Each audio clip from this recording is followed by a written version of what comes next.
목사님들하고 성경 공부를 하다 보면 특정 본문을 어떻게 설교해야 할지 도무지 모르겠는 그런 본문이 있습니다. 해석하기가 어렵다는 것은 얼마나 그 본문이 자주 설교 본문으로 채택되는지를 따져보면 쉽게 알 수 있습니다.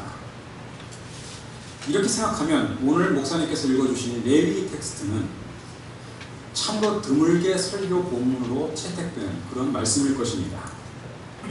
도대체 그 복잡한 제사 규례가 우리하고 무슨 상관이 있다는 말입니까? 이 말씀을 잘 따르자면 우리는 즐겨 먹던 선지 해장국도 먹으면 안 됩니다. 돼지고기 삼겹살도 먹으면 안 됩니다. 여성들은 생명을 잉태하는 축복에도 불구하고 그 때문에 남성들에 비해서 더 부정하다라는 소리를 들어야 합니다. 더 이상 우리에게 유효하지도 않은 이 구약의 제사 규례를 어떻게 오늘날 예수 그리스도를 믿는 우리가 받아들여야 할지 참으로 난감합니다. 그런데 성경을 해석하기 위해서는 지역적인 구절에 얽매인 것보다는 그 전체적인 메시지를 우리가 살필 줄 알아야 합니다. 레위기를 법 조항으로 해석하면 오늘날에는 적용할 수 없거나 무의미한 경우가 많습니다. 시대가 바뀌어서 예수 그리스도 안에서 우리가 더 이상 그 율법을 다 지켜야 하지 않음에도 불구하고 레위기는 여전히 하나님의 말씀이지 않습니까? 그렇다면 레위기를 율법 조항이 아니라 본래 메시지가 무엇인지를 생각해서 적용할 필요가 있습니다. 그것이 바로 오늘 레위 19장 1절 2절에 나타나 있습니다. 레위 전부를 다 요약하면 한마디로 이렇게 말씀드릴 수 있습니다. 너희는 거룩하라. 까다롭고 골치 아픈 모든 레위기의 제사 규례는 그 핵심이 거룩에 있습니다. 레위기의 특수함은 바로 하나님과 이스라엘의 특수한 관계에서 비롯되기 때문에 그렇습니다. 그것을 따르는 사람은 하나님의 거룩한 백성이요, 그것을 따르지 않는 사람은 하나님의 백성의 범주에서 벗어난 사람이 됩니다. 쉽게 말씀드리겠습니다. 군대에 가면 사회에서는 통용되지 않는 여러 규칙들이 있습니다. 남자분들 잘 아시죠? 모든 말은 다와 까로 끝나야 됩니다. 여성들은 잘 이해를 못하시는 것 같은데, 뭐뭐 했습니다, 뭐뭐 했어요 이렇게 얘기하면 큰일 나는 거죠. 여러분, 비가 오면 군인들 우산 쓸 수 있어요 없어요? 우리 여성분들 모르시죠? 상관이 없으니까 알 필요가 없죠. 군인은 비가 와도 우산을 쓰면 안 됩니다. 모기를 입어야 돼요. 왜 그래야 되느냐고요? 뭐 항상 전투를 하기 위해서 구구절절한 이유가 있지만 한마디로 얘기하면 특별한 이유 없습니다. 군인이기 때문에 우산을 쓰면 안 됩니다. 여러분, 전화를 받으면 여보세요 라고 받는 건 일반인입니다. 민간인이에요. 우리들 어떻게 받아야 되죠? 어디 통신부와 이런 이야기를 해야 됩니다. 꼭 그래야 됩니다. 사회에서는 적용되지 않는 독특한 훈련 규정입니다. 여러분, 군대를 싫어하는 사람들에게 이러한 규칙들은 좋은 걸까요? 나쁜 걸까요? 짜증이 나죠. 왜 나를 속박하고 이런저런 일을 하라고 하느냐? 싫을 수밖에 없지요. 그러나 군대 조직이 좋은 사람들에게는 이러한 까다로운 규정들이 싫기는커녕 도리어 자랑스러워하게 됩니다. 집단의식과 정체감이 분명한 조직일수록 독특한 내부 규정이 존재합니다. 해병대에 자원 입대하는 사람은 그 가혹한 훈련을 싫어하지 않습니다. 오히려 널널한 군대를 싫어합니다. 저는 대학생 시절부터 제자 양육을 해왔습니다. 굉장히 훈련이 강한 집단이었습니다. 새벽에 5시에 일어나야 됩니다. 아침 기도하고 성경 보고 전도하고 성경 공부하고, 여러분 하루 종일 쉴 틈이 없어요. 정말 괴롭습니다. 아마 그렇게 하면 요즘 청년들 안 올 거예요. 여러분, 역설적으로 그렇게 강력한 훈련이 있는 집단이다 보니까 자기 정체성이 분명해집니다. 나는 특별한 사람이다. 나는 훈련받은 하나님의 일꾼이다. 이러다 보니까 어떤 일이 생기죠? 훈련이 강하지 않은 다른 선교단체들을 저것도 선교단체냐라고 이야기하기 시작합니다. 물론 배타적인 건 나쁘지만 여러분, 이런 게 좀 있어야 합니다. 여러분, 서강교회 신부인 것이 크리스찬인 것이 자랑스럽습니까? 그런 게 있어야 돼요. 서강교회 외에는 다 교회도 아니지 라고 이야기하는 것은 잘못이지만, 그래도 신앙생활 제대로 하려면 서강교회를 다녀야지, 이런 의식이 있어야 여러분들은 하나님의 일꾼으로 제대로 살 수 있습니다. 여러분, 신앙생활은 편하게 해준다고 해서 더 잘되는 그 무엇이 아닙니다. 편하면 편할수록 안이해집니다. 여러분, 요즘 교회 행사에 성도들의 참여도가 떨어지지요. 모두 바쁘셔서 그럴 것입니다. 그런데 더 정확히 말씀드리면, 바빠서 그런 것이 아니라 바쁠 것이라는 예단에 이런 일은 할 수 없을 것이다 라고 지레짐작으로 물러나는 일이 많습니다. 성장하는 교회와 성장하지 못하는 교회의 차이는 간단합니다. 부흥하는 교회는 성도들 스스로 무언가 제대로 된 신앙생활을 하기를 바라는데, 그렇지 못한 교회는 시키는 일도 마지못해 하거나 가급적 아무것도 안 하고 싶어하는 교회가 그렇습니다.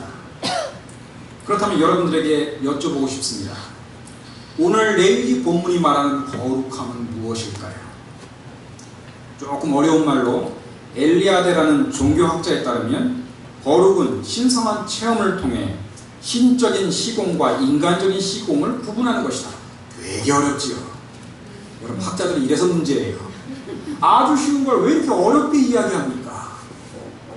여기는 학교가 아니니까, 여기는 교회니까 쉽게 말씀드리겠습니다. 성경이 말하는 거룩은 다름이 있습니다. 달라야 합니다. 구별되어야 한다는 것입니다. 이스라엘 백성은 선택받지 못한 백성과 다릅니다. 거듭난 크리스찬은 그렇지 못한 사람들과 다릅니다. 여러분, 우리는 달라야 해요. 다른 것이 없는 사람은 거룩함이 없는 것이고, 거룩함이 없는 사람은 하나님의 백성으로서, 하나님의 일꾼으로서 다른 삶을 살 수가 없습니다. 로마의 국교로 인정받기 전에 기독교는 많이 핍박받았죠. 국가에 대해서 불충한 집단으로 매도당했습니다. 그러나 크리스찬들은 로마의 지배계급으로부터 그 엄격한 윤리와 정결한 삶에 대해서 칭송을 받았습니다. 로마의 귀족들은 대놓고 말하지는 않았지만 크리스찬 처녀들을 며느리로 맞이하고 싶어 했습니다. 왜 그랬을까요? 닮았기 때문이죠. 예수를 믿지 않은 다른 아가씨들에 비해서 예수 그리스도를 믿는 처녀들은 그 삶에서 달랐던 것입니다. 그런 여인들을 며느리로 맞이하여 그 며느리들이 어머니가 되고 가정을 바꾸고 사회가 바꾸고 사회를 바꾸고, 그리고는 이 기독교가 로마의 국교로 인정받게 됐던 동기가 되었습니다. 사랑하는 서강교회 성도 여러분, 그렇다면 여러분들은 어떤 점에서 다른 사람들과 다르십니까? 나는 교회 장로입니다. 나는 일요일을 일요일이라고 부르지 않고 주일이라고 부릅니다. 여러분, 이런 정도의 차이를 가지고는 우리의 진정한 거룩의 정체성은 확보되지 않습니다. 더 큰 문제점이 있지요. 오늘날 적지 않은 크리스찬들은 그들이 그리스도를 믿는다는 것을 주변에서 도대체 모릅니다. 사장님, 교회 다니시는 분이었어요? 이게 칭찬인가요? 욕이지요. 그 말 괄호 안에 뭐가 있어요? 사장님, 교회 다니는 분이 그동안 그렇게 사업을 하셨던 겁니까? 여러분, 일부러 우리가 예수 믿는다는 것을 사람들에게 광고하고 다닐 필요까지는 없을지 몰라도, 우리가 그리스도를 믿는 신앙 때문에 우리의 삶이 다르다면 사람들이 알 수밖에 없겠지요. 여러분들의 주변 사람들은 여러분들이 교회 다닌다는 것을, 여러분들이 성화교회 신도라는 것을, 교회에서 집사, 권사, 장로라는 것을 알고 있습니까? 한번 곰곰이 생각해 보시기 바랍니다.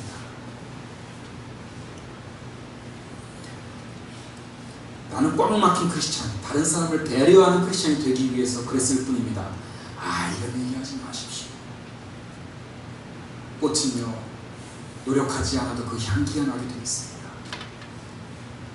촛불은 덮어도 그 빛이 나게 되어 있습니다.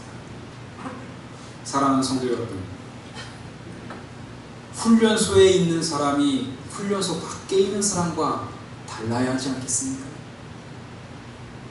여기는 훈련소입니다. 서구한 훈련소입니다. 여기에서 하나님의 일꾼으로 양성되고 있는 여러분들은 하나님의 거룩한 훈련병들인데, 바깥에서 민간 생활하는 사람들과 똑같이 산다면 어찌 여러분이 하나님의 군사일 수 있겠습니까?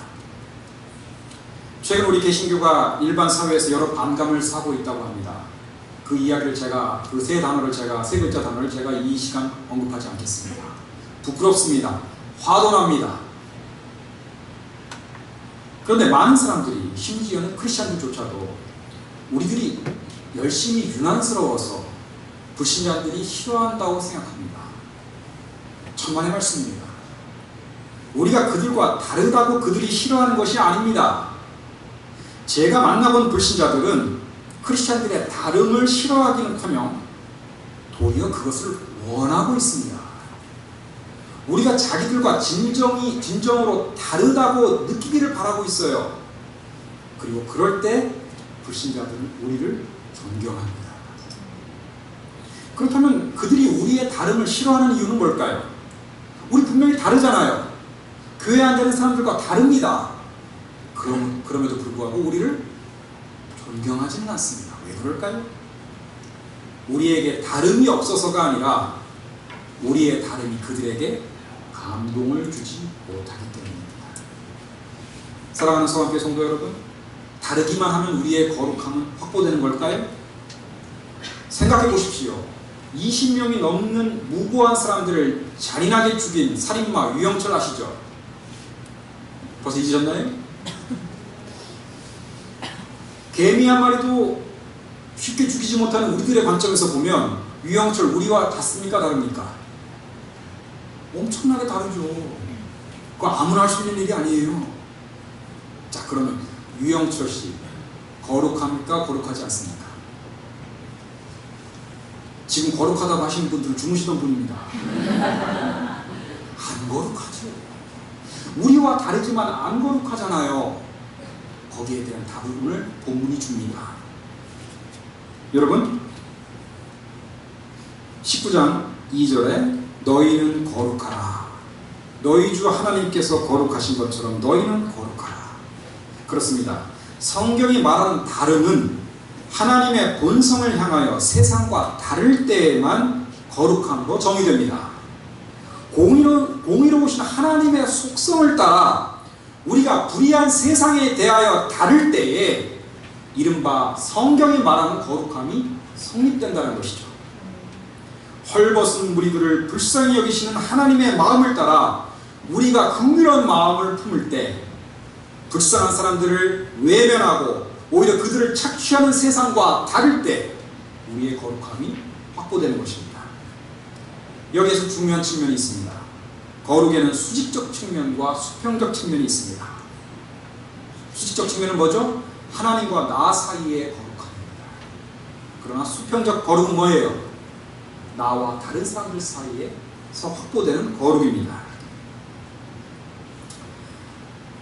성경은, 특히 유대인들은 부정한 것을 멀리함으로써 거룩한 속성의 하나님과 교제할 수 있다고 믿었습니다. 바로 수직적 거룩을 이야기하죠. 수평적 거룩은 어떻게 된 걸까요? 주로 이방인들을 차별했습니다. 유대인들이 그랬죠. 그 다음에 세리들 멸시했습니다. 창기들 멀리했지요. 다른 사람들과의 관계에서 내가 어느 정도 다름을 유지함으로써 하나님과 나와의 관계 사이에서 거룩함이 유지된다고 생각을 했던 것입니다. 그러나 예수님께서는 정반대로 행하셨습니다. 이 관행을 깨고 세리와 창기로 대표되는 죄인들과 식사 교제를 가지셨습니다. 사도 바울은 이방인과 유대인들의 엄격한 구분을 철폐하고 이방인들에게도 동일한 예수 그리스도의 복음을 선포했습니다. 여기에서 여러분들은 유대인들이 가지고 있었던 거룩의 개념이 도전받고 있다는 점을 느끼실 겁니다. 그 이유는 다른 데 있지 않습니다. 거룩은 어떠한 행위를 하지 않음으로써 확보되기도 하지만 어떤 행위를 함으로써 확보되기도 합니다. 근데 유대인들은 주로 어떤 거에 머물렀던 거예요? 어떤 일을 하지 않음으로써 이방인들과 세리와 외춘부들과 자리를 함께 하지 않음으로써 하나님 앞에 거룩하다는 것을 인정받으려고 하는 것이죠. 예수님은 그렇지 않으셨어요. 그게 중요한 것이 아니라 그들과 함께 하셨어요. 그리고 적극적으로 어떻게 하셨죠? 사랑을 실천하심으로써 소극적 거룩이 아니라 적극적인 거룩을 실천하려고 애쓰셨습니다. 사랑하는 서강교회 성도 여러분, 오늘날 개신교가 사회에서 비판받고 있는 이유는 무엇일까요?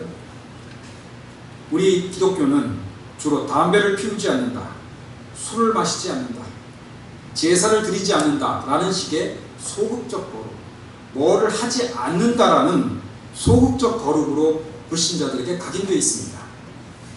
그러나 주님께서 우리에게 요구하시는 적극적 거룩의 실천에는 미흡했기 때문에 다른 사람들에게 사랑을 받지 못하는 부분이 있지 않는가 생각을 해봅니다.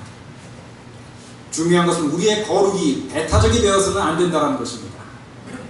거룩은 구별을 필수적으로 요구한다고 말씀드렸습니다. 그러나 거룩은 차별을 전제하지는 않습니다. 구별하되 차별하지는 말아야 합니다. 사랑하는 성도 여러분, 다른 사람들과 전도하기 위해서, 다른 사람들을 교회로 나오게 하기 위해서 그들에게 다가가야 되지요. 그들과 어울려야 됩니다. 사회생활을 해야 되고 안 믿는 아줌마들과 어울리셔야 됩니다. 그러나 구별되셔야 됩니다. 동화되면 안 돼요. 여러분, 그게 어려운 거죠. 같이 어울리면서 그들과 다르면, 또 그들과 어울리면서 그들을 차별하지 않는 게, 이게 얼마나 어려운 일이겠습니까? 100일 새벽 기도를 해봅시다. 40일 특별 새벽 기도를 한다고 합시다. 어느 정도 새벽 기도 한 2, 3일 나오다 보면 사람들 뭘 생각하죠? 김 집사 오늘 아침에 나왔나? 박권사 오늘 나왔나? 목사님 설교 좋은 설교 하시면 이거 이 집사가 들어야 되는 설교인데, 여러분, 왜 하나님 앞에 나오셔서 다른 사람을 신경 쓰십니까? 진정한 거룩은 하나님과의 관계에 집중하는 것입니다. 세상과 구별되지만 세상을 차별해서는 안 됩니다. 거룩을 유지하지만 그것은 나의 행위가 아니요 오로지 주님의 역사하심으로 가능하다는 것을 늘 인정하고 고백해야 합니다. 정말로 힘든 일입니다. 그렇다면 우리가 세상과 다르면서 차별하지 않으면서 우리의 거룩함을 유지할 수는 있는 걸까요? 이 질문에 대해서 다음의 이야기가 답변해 주실 수 있을 것으로 믿습니다. 하와이 군도라는 곳을 가면 몰로카이 섬이라는 곳이 있습니다.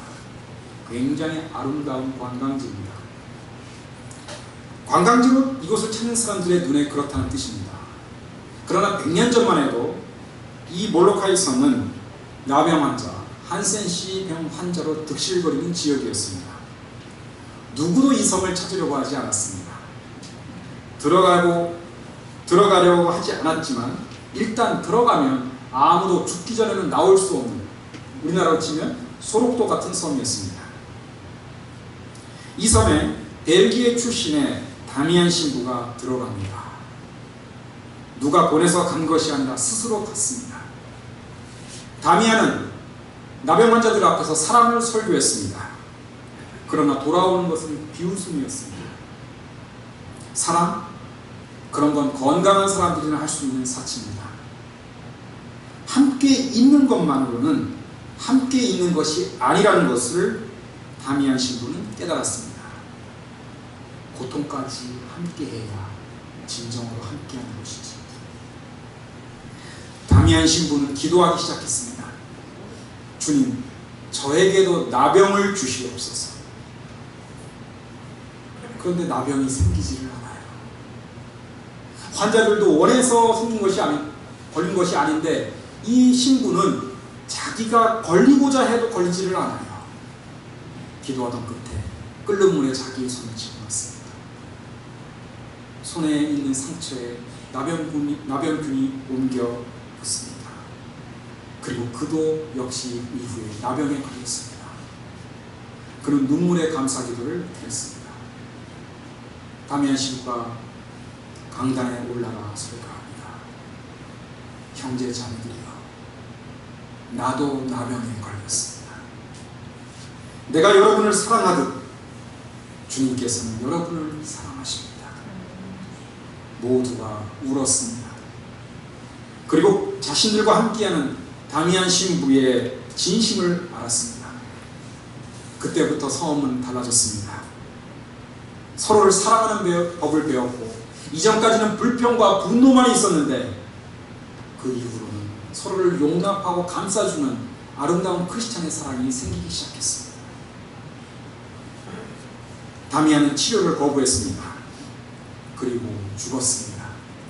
죽고 난 후 다미안은 자신의 고향인 벨기에로 그 시신이 운반되어 돌아갔습니다. 섬 사람들은 눈물로 호소했습니다. 우리에게 신부님을 돌려주십시오. 그러자 다미안 신부의 유해 중에 팔 하나가 다시 몰로카이 섬으로 돌아옵니다.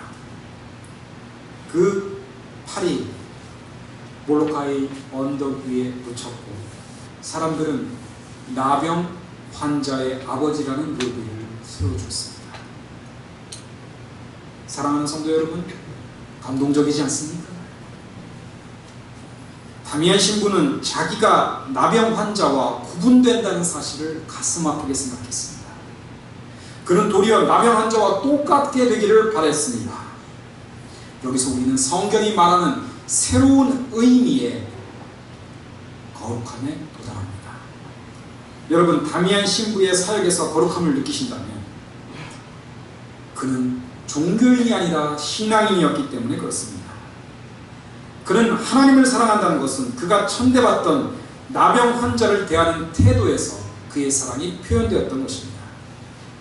여러분, 비천한 세상을 향하여 나아가 그들과 함께하지만 그들과 동화되지는 않고 그들의 연약한 만큼은 닮기를 원하는 영적 지도자를 주님께서는 바라십니다.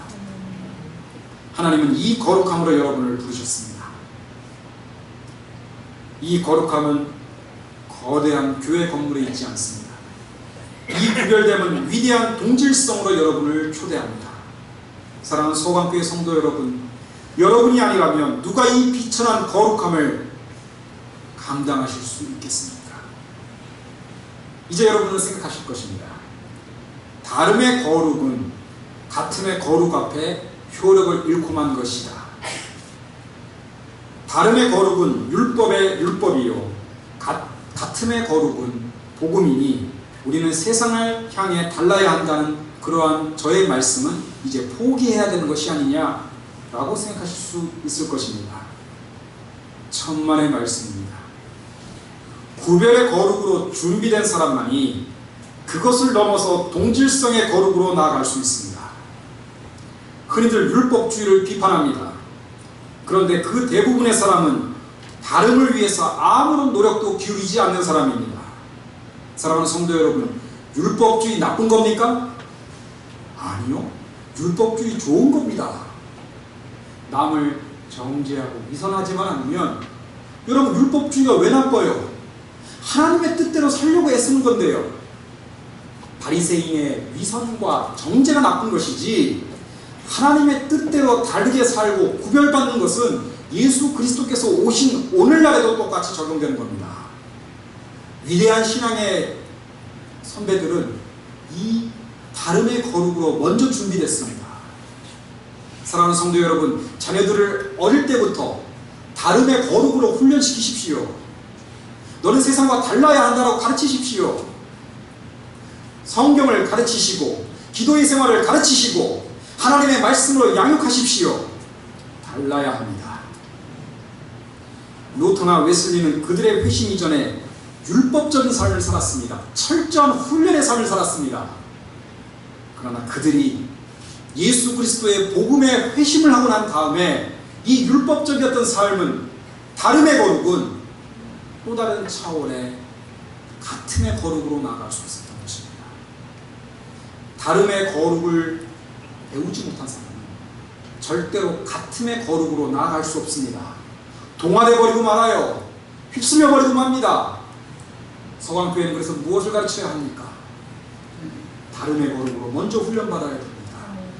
성령께서 역사하신다면 이제 우리가 다른 사람들로서 우리와 같지 못한 사람들에 대해 불쌍히 여기고 긍휼히 여길 수 있는 마음으로 사랑을 가질 수 있어야 됩니다.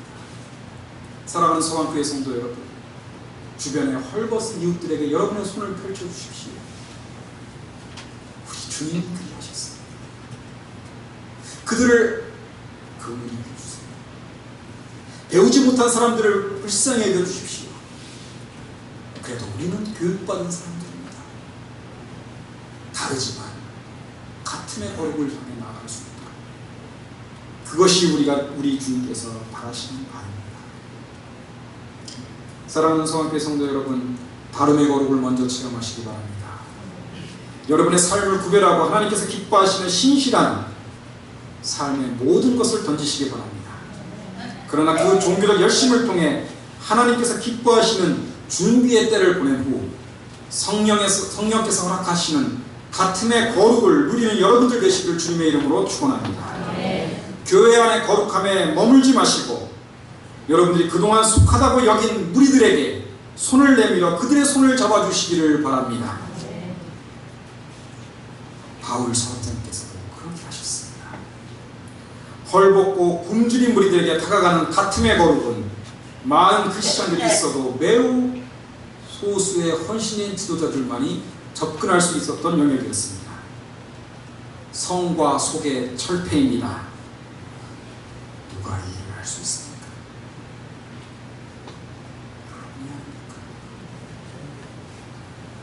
이 거룩한 부르심이 응답하시는 사랑하는 서강교회 성도 여러분들 되시길 주님의 이름으로